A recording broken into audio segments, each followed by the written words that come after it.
Welcome back, everybody. My name is Jason. Again, I am the founder and CEO of Behind Bars Blueprint, an organization that is designed to help individuals and their families navigate the incarceration process from beginning to end and even beyond. Today, we've got a little bit of a touch and go type of topic that we're going to need to go more in depth on because I think it's a bit of a problem. And that's basically dealing with people that talk about things they know nothing about. I'm talking about relatives. I'm talking primarily about convicts and ex-cons. They seem to talk about things that they really don't know anything about as though they know everything about them. And that's a problem across many levels for many reasons. So let's get started. So what do I mean when I'm referring to people that talk about things they know very little or if anything about? Well, I first started noticing something like this way back when the Harry Potter books began to be released. I'm an avid reader. I've always enjoyed reading. I read at least 10 pages of nonfiction every single day. I think it's important. I think it's a lost art. It's a topic for another day. But I started noticing that people, especially people within the church and some close friends, that were like, "Oh, are you reading Harry Potter?" And well, yeah, it's a great book so far. I've really enjoyed the series. Oh, well, we're not going to read that, or we're not going to let our children read that. I said, "Why not?" Well, it teaches witchcraft. I said, "Really?" Well, at this point, I had read all 7 books, and I said, "Well, explain to me exactly which book teaches witchcraft." Well, they all do. Well, what spells are they being taught? Well, I don't know. I've not read it. Seemed a little strange to me. So the book teaches witchcraft, but you've not read the book. Well, no, I'm not going to read. Why would I read a book that teaches witchcraft? Well, then how do you know it teaches witchcraft? Well, there's been people that have done reviews and very respected, members of the community and members of the church and pastors, etc. And again, I'm a Christian. I'm not dogging on Christianity whatsoever. But I think people can get a little bit ahead of their skis on stuff like this. Again, which basically boils down to is you're talking about something you simply know nothing about. If you've not read it, how do you know? Prisoners and ex-cons are very, very guilty of this many times. And again, I'm not trying to throw shade on anybody, but it's a problem. It's a lot of noise and not a lot of results. I've had this happen with my own program with Behind Bars Blueprint. People say, "Oh, this stuff doesn't work. People are just trying to get rich." Well, first of all, I can assure you I'm not getting rich off the program. It's designed to help people. It's not designed to make somebody rich. The other thing is I asked the people, "Oh, really? Well, if this doesn't work, which part of the program did you use that you found was inadequate, that it didn't fulfill your needs, or what was it missing?" And usually that's where the conversation ends. It's people that have come out that think they know everything that don't know anything. So why do people do this? Well, there could be a number of reasons. A lot of it boils down to fear. We got a video coming up called The Tough Guy Myth. And basically, it's exactly what it sounds like. You've got a lot of guys in prison and then guys that get out of prison that they really perpetuate this tough guy persona, right? This, "Hey, I'm a tough guy. I did time. Look at me. I know things, blah, blah, blah." And sometimes that can be true. But most of the time, I've always told my kids, the person that's tough, the person that has mental resilience, the person that's getting things done is typically the person not telling you about how cool and tough and awesome they are. They're the person that's just getting things done. Again, they are walking the talk. And a lot of guys, when they come out of prison, they're still thinking like they're inside. They don't understand that, hey, the rules are different out here. And again, the longer you've spent inside, the harder this is and the more real it becomes outside. The physical act of being free does not mean you are mentally free. It doesn't mean that you have mentally put yourself in a good position to where you are self-analyzing, that you're self-auditing, that you're self-reflecting. And again, we go over all of this in Behind Bars Blueprint. We go over this in detail. It's something where you need to stop and you need to think about on a daily basis, multiple times, in fact. Am I on the right track? Am I seeking truth? Or is this just a narrative that I'm trying to push? Do I want this to be true just because it's convenient for me? Or is it really the truth?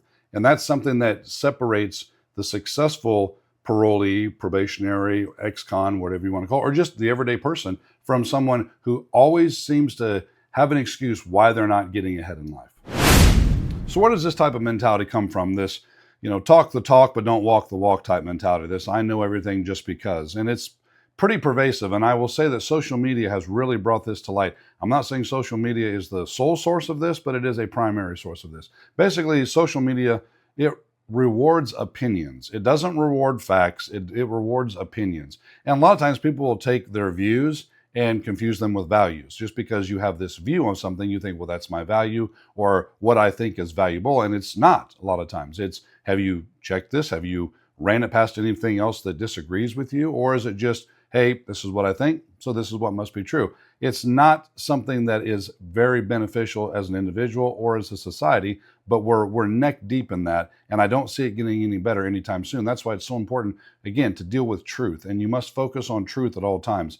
It's just because you know you did time doesn't mean you learned anything from it. Just because you went through a pretty strenuous process, a pretty hellacious process, doesn't mean you grew from it.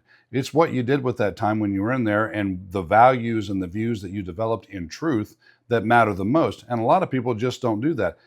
Some of these people that I've talked to several times for a very, very long time, again, they're thinking like they're outside when they're inside, and they're thinking like they're inside when they're outside. And that's not going to benefit you in either circumstance. It's something that you have to pay very, very close attention to. You have to make sure that you're differentiating the noise from the actual work that matters. So why do programs like B3, like this one here, trigger people's ego? Well, to be quite honest with you, accountability threatens fragile people. Fragile people, the last thing that they want to be is accountable. That's why they've got stories. That's why you'll hear the stories whether you want to hear them or not. They're always doubling down, always wanting to make sure you understand just how awesome they really are. B3, this Behind Bars Blueprint, this program here, it's not designed to make you feel good. I'll be honest. It's not designed to give you the warm fuzzies. It's built to make you grow. It's designed to make you, progress to the next stage, and wherever that is, and then it's where we meet people. Wherever you're at, our whole mission, our whole idea, our whole concept is to get you to that next step. It's designed for growth. Again, it's not designed to hold your hand. It's not designed to sit there and make you feel good about yourself. It's not designed to sit there and tell you that you did nothing wrong and that you got the shaft and the world's out to get you. And sometimes that's true. Okay, is it true that innocent people go to prison? You bet. Okay, but what are you going to do about that? Okay, crap happens, as they say. This is about being real, and this program is about being real. And types of programs like this, especially one that's as comprehensive as Behind Bars Blueprint, that requires accountability no matter what stage you're in, and then it never ends. Again, guys, we understand we don't end this program. When you get through every workbook, when you get through it, then we have the maintenance where you're checking in. We've got groups, we've got online meetings, we've got email, whatever it takes, phone calls. It never ends because growth never ends. It never should end. And for a lot of people, it does. And for the fragile person that fears accountability, that's why a program like this just doesn't work. So what's my message to everybody out there listening, regardless of what side of the fence you're on? Well, I was a personal trainer for several years, and I can tell you that real growth requires discomfort. If you are in a program or not, if you're just living a life and you're not uncomfortable to some degree, you're not growing. It's as simple as that. You do not build your muscles, you do not build your body, you do not build your physical health by sitting on the couch. It's just simply not going to happen. It's the same thing with this. It's the same thing with your mentality. It's the same thing with your character. It's the same thing with your personal growth. If you're not actively doing something to improve that, then you're not growing. And the way you can tell is boy, am I doing things right now that I'm not good at? Am I doing things right now that I'm uncomfortable with? A lot of times I tell guys in the program, if you're doing something or your something is coming up, and whether it's a workbook lesson, whether it's a meeting, and you're, I just really don't want to do this, that probably means you should do it. The thing that you dread, a lot of times and I'm going to paraphrase this, there's an old quote that says, a lot of times success lies on the other side of fear. And that's what we all have to get our heads around, especially in this program with each other. And that's the nice thing, is we can help each other through this program. And that's part of what this program is built around, is helping each other. That's what we're doing here. People that have had experience, that have gone through the process and have come out the other side successful, they can give you some wisdom. Hey, here's what I've done. You can learn from the people that made the mistakes, the people that don't seem to, get it, the people that are always talking, making lots of noise, right, but never really producing any results. I get guys again on here that say, oh, this doesn't work, and this guy's full of crap. And, I want to say, well, how many businesses have you started? How many programs have you initiated? How many people have you helped? Truly helped, really helped. And again, it's not about, getting a gold star and patting yourself on the back. It's about, what are you actually doing that matters? Are you doing anything that matters? Or are you just sitting on the internet and complaining? So all of this means basically that time served doesn't equal wisdom earned. You've got people that have done 10 years in prison or more. I knew a guy that he had done 10 years at the time that I had met him. And after a little while of being around him, spending some time with him, you could tell the guy basically did the same year 10 times. That's not growth. That's not something that you need to be striving for, because you really need to be looking at your time inside as an opportunity for growth, because it is, and a preparation period for when you get out. And if you get stuck in old habits, especially if you get stuck in prison habits, prison thinking, there's a certain way that prison functions, there's a certain way you have to function within prison. But if you don't understand that and keep that kind of in the front of your mind, so when the day comes when you're released, you realize, hey, I have to quickly put that behind me because I'm in a new environment. I'm back out in the real world, as they call it. And I need to make sure that I'm not letting these old habits, again, in the old times back in prison, they might have been survival instincts. They might have been necessary, but you have to be able to differentiate that. And you do that through growth and self-reflection on a daily basis. So in closing, everybody, there's basically two kinds of people in this world. There are those that talk about change, and there are those that initiate and actually enact change. That's it. There are two kinds of people that get things done and people that don't. The big question is which are you? You have to be honest with yourself. And in order for you to do that, you have to be honest with those around you as well. Because regardless of what you may think, if you're the kind of person that just is all talk and no walk, people know it. People have got you pegged.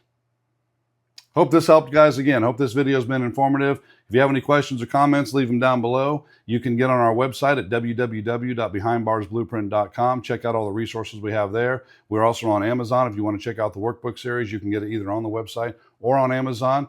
It's something that we would highly encourage you to look into. Our description is on every single one of those, so you can pick the workbook that meets you where you're currently at, that will give you the most help. So, hey guys, again, if you have any suggestions, we'd like to hear them. This is here to help people, to support people like we've talked about through this video. We don't just want to talk, we want to walk alongside, guys. So, hey, have a good week. Do what you got to do. Be truthful, be honest, keep the faith, stay strong.